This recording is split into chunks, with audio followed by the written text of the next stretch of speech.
মিয়ানমারের সেনাবাহিনীর ক্ষমতা দখলের পর বাংলাদেশের কক্সবাজারে আশ্রয় নেওয়া 11 লাখের বেশি রোহিঙ্গা শরণার্থীকে ফেরত পাঠানোর দ্বিপাক্ষিক উদ্যোগ থমকে গেছে।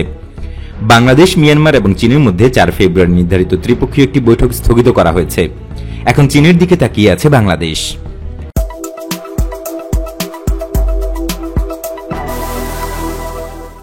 রোহিঙ্গারা কক্সবাজারে আশ্রয় নেওয়ার পর 3 বছরেও তাদের প্রত্যাবাসন শুরু করা যায়নি। বাংলাদেশের কর্মকর্তারা এখন মিয়ানমারের সামরিক সরকারের অবস্থান বোঝার জন্য অপেক্ষায় থাকার কথা বলছেন। অং সান সুচি সরকারের পর এখন মিয়ানমারের সেনাবাহিনী সরকারের মধ্যে রোহিঙ্গা ইস্যুতে অবস্থানের কোনো পার্থক্য হবে কিনা বাংলাদেশে অনেকে এখন এই প্রশ্ন তুলেছেন। ইয়াঙ্গুনের একজন মানবাধিকার আইনজীবী মনে করেন, দুই সরকারের অবস্থানে কিছুটা পার্থক্য হবে। আগের সরকারের সময় চুক্তি হলেও তা বাস্তবায়নের কোনো পদক্ষেপ ছিল না। এখন সেনা সরকার ওই চুক্তি মানবে না বলেই তিনি মনে করেন। তিনি বলেছেন, নতুন সরকার আগের চুক্তিগুলোর কোনোটি মানবে বলে আশা আমি করি না, আর তারা শরণার্থীদের ফিরিয়ে আনার বিষয়ে বাংলাদেশ সরকারের সাথে কোনো সহযোগিতা করবে বলে আমি মনে করছি না, কারণ সেটি তাদের রাজনীতির পুরোপুরি বিপরীত একটি কাজ হবে। বিশ্লেষকদের অনেকেই মনে করেন, সেনাবাহিনী ক্ষমতা নিলেও মিয়ানমারের সাথে চীনের ঘনিষ্ঠ সম্পর্ক অব্যাহত রয়েছে। সেই প্রেক্ষাপটে নতুন করে রোহিঙ্গা যাতে না আসে এবং এখানে থাকা শরণার্থীদেরও যেন ফেরত পাঠানো যায়, সেজন্য এখন চীনের সহায়তা নেওয়ার ব্যাপারে বাংলাদেশের গুরুত্ব দেওয়া উচিত।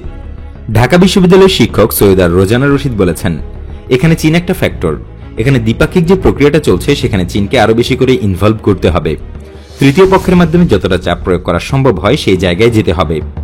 তিনি মনে করেন, মিয়ানমারের সেনা শাসকদের উপর পশ্চিমা দেশগুলো এখন গণতন্ত্রের জন্য যে চাপ দিচ্ছে, সেই সুযোগ কাজে লাগিয়ে তাতে রোহিঙ্গা ইস্যুকে যুক্ত করার জন্য বাংলাদেশের পক্ষ থেকে চেষ্টা চালাতে হবে।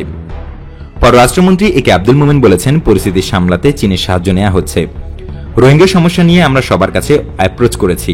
আমরা মিয়ানমারের কাছে অ্যাপ্রোচ করেছি, সব রাষ্ট্র এবং জাতিসংঘ ও আন্তর্জাতিক আদালতেও আমরা গেছি, এবং চীন এ ব্যাপারে কিছু অগ্রসর হয়েছে।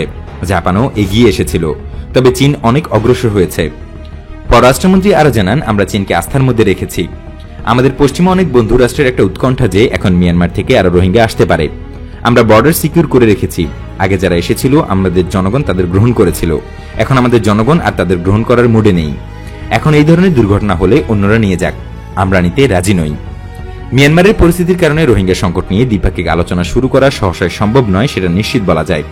এখন মিয়ানমারের সাথে বাংলাদেশের আলোচনা শুরু করার ক্ষেত্রে চীনের উপরে নির্ভর করতে হবে বলে বিশ্লেষকরা মনে করছেন।